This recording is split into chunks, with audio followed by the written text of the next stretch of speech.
Hello दोस्तों, नमस्कार। स्वागत है आपका आज की इस क्लास में, जहां पर हम लोग पढ़ने जा रहे हैं व्हाट इज डिजिटल बैंकिंग।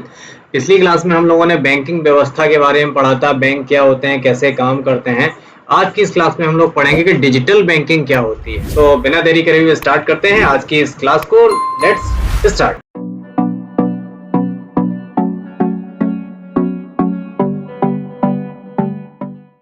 अभी यहाँ पर लिखा हुआ है, जब से देश में नोटबंदी हुई थी तब से डिजिटल बैंकिंग का स्तर दिन प्रतिदिन बढ़ता जा रहा है, क्योंकि नोटबंदी के बाद कैश में कमी आई है। इसी के चलते लोगों ने डिजिटल बैंकिंग को काफी बढ़ावा दिया है, ताकि उन्हें किसी प्रकार के पैसों के लेन देन में दिक्कत ना हो और उसे आसानी से पूरी जरूरतों को पूरा कर सके। इसलिए देश के ज्यादा से ज्यादा यूजर ने डिजिटल बैंकिंग को सीखा और उसको बढ़ावा दिया। अब यहाँ पे समझ लेते हैं कि डिजिटल बैंकिंग क्या है। पिछली क्लास में हमने बैंकिंग को तो पढ़ा ना, बैंक जो होते हैं, बैंक का काम क्या है, हमारा पैसा जमा करना, हमें लोन देना, हमें जमा किए हुए पैसे पे ब्याज देना, ये सारा काम बैंकिंग का होता है। इनकी हर ब्रांचेस खुली होती है, हमने आपको नाम भी बताए थे, bank of India, state bank, Allahabad bank, Indian bank, ये सारे हमने आपको पिछली क्लास में बताए थे। अब डिजिटल बैंकिंग क्या होती है? बस सिंपल, जहाँ पे डिजिटल शब्द यूज होता है ना, वहां पे कंप्यूटर और मोबाइल से सोच लीजिए, वहां पे आ गया है मोबाइल या कंप्यूटर। ऐसी बैंकिंग जिसका माध्यम हमारा मोबाइल और कंप्यूटर हो जाए इंटरनेट के माध्यम से, उसे हम डिजिटल बैंकिंग कहते हैं। उसके लिए हमें कहीं पे ब्रांच पे जाना, बैंक की शाखा पर जाना, वहां पे टाइम बर्बाद करना, इन सारी चीजों की आवश्यकता नहीं होती है। यानी डिजिटल बैंक हमारे मोबाइल, हमारे कंप्यूटर के माध्यम से करी जा सकती है।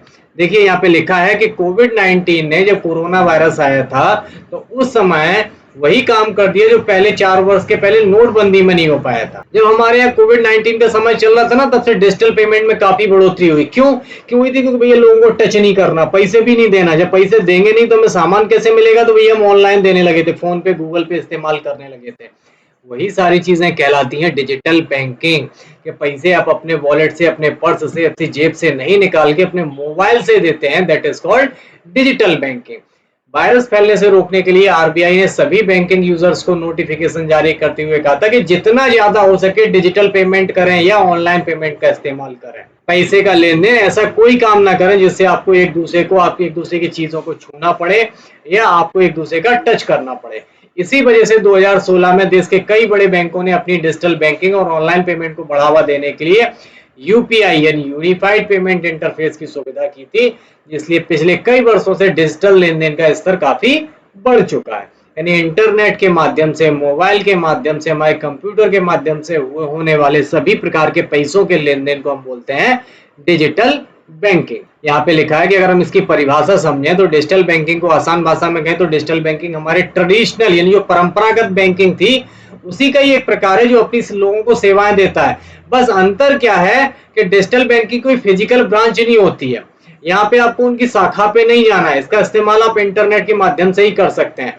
इंटरनेट की मदद से ही ग्राहकों तक पहुंचाया जाता है। अकाउंट खुलवाने से लेकर लेन देन करने तक ही डिजिटल बैंकिंग का इस्तेमाल करते हैं, उसे ही हम डिजिटल बैंकिंग कहते हैं।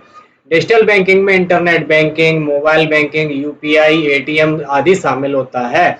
डिजिटल बैंकिंग में आपका बैंक हमेशा आपके साथ, आपकी जेब में रहता है। आप जब चाहे अपनी मर्जी से इस्तेमाल कर सकते हैं और डिजिटल बैंकिंग की सभी सेवाओं का लाभ उठा सकते हैं। अभी इसका एक एग्जांपल देते हैं। जैसे हम लोग पेटीएम यूज करते हैं, तो पेटीएम पे हमें एटीएम कार्ड भी मिल जाता है, हमें चेक बुक भी मिल जाती है, हम पैसे मंगा भी लेते हैं, पैसे भेज भी लेते हैं। बस एटीएम की आपको, पेटीएम कंपनी की आपको कहीं बैंक नहीं मिलेगी, कहीं ब्रांच नहीं है, कहीं शाखा नहीं है, सब कुछ ऑनलाइन चल रहा है, सब कुछ इंटरनेट पे ही है ना। बस इसी को बोलते हैं हम डिजिटल बैंकिंग। इसके लाभ क्या होते हैं? बहुत, जिंदगी तो हमारी आसान बनाई दी है। देखते हैं, घर बैठे बैंकिंग कर सकते हैं, घर बैठे पैसे जमा कर दो, घर बैठे पैसे निकाल लो। चौबीसों घंटे, सातों दिन, रात दिन, चौबीसों घंटे काम होता है इस पे। कागज की कोई आवश्यकता नहीं, कहीं दस्तखत वस्खत नहीं करने, कोई लफड़ा नहीं दस्तखत करने का, अंगूठा लगाने का। नियमित उपयोगिता बिलों को स्वचालित भुगतान की स्थापना में सक्षम। हमें लाइट का बिल जमा करना है, हमें अपना टेलीफोन का बिल जमा करना है, ऑनलाइन शॉपिंग करनी है, ये सारी चीजें आप कर सकते हो। जबकि अपनी अपने जो ब्रांच खुली है अपने पड़ोस में, उसे कर सकते हैं? नहीं कर सकते हैं भैया ना, लेकिन हम ऑनलाइन सब कुछ कर सकते हैं। दूर दराज के जहां ब्रांच खुली भी नहीं है ना, वहां पे भी हम बैंकिंग सेवाएं पहुंचा सकते हैं। डिजिटल फंड से नकली मुद्रा का, बैंक गए, बैंक वाले ने एक 500 का नोट नकली दे दिया, लड़ो उससे। यहाँ पे वो भी लफड़ा नहीं है भाई, ऑनलाइन से भैया हमने तुम्हारे में 500 कर दिए, तुम हमारे में कर दो, खत्म कहानी। कोई नकली, फर्जी, फटा, सड़ा गला नोट का लफड़ा खत्म। गोपनीयता और सुरक्षा भी मजबूत होती है। गुम हुए अगर क्रेडिट कार्ड आपका खो गया है, खराब हो गया, तो उसका तुरंत ब्लॉक करो, फोन पे खत्म कहानी। काला धन नहीं लगता है, काला धन प्रचलन में रोक लगती है, काला धन ही नहीं चलेगा। और मुद्रा की ढलाई की मांग कम हो जाती है, जो सरकार को पैसे बनाने में जो रकम लगती है वो भी कम हो जाती है। क्लियर ना? अब हम यहाँ पर देख लेते हैं भारत में 9 सर्वश्रेष्ठ डिजिटल बैंक कौन है जो हमें सर्विसेज देते हैं।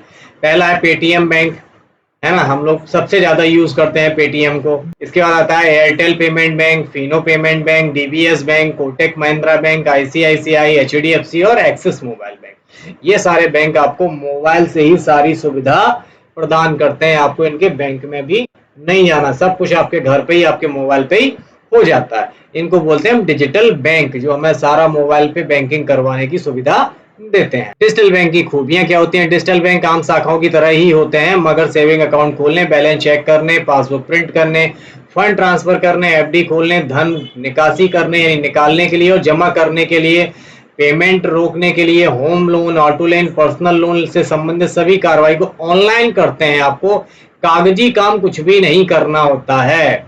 डिजिटल बैंक में उपभोक्ताओं को ऑनलाइन पेमेंट से लेकर सभी बैंकिंग सुविधाओं की जानकारी दी जाएगी और ये सभी सुविधाएं आपको 24 घंटे 7 दिन मिलेंगी।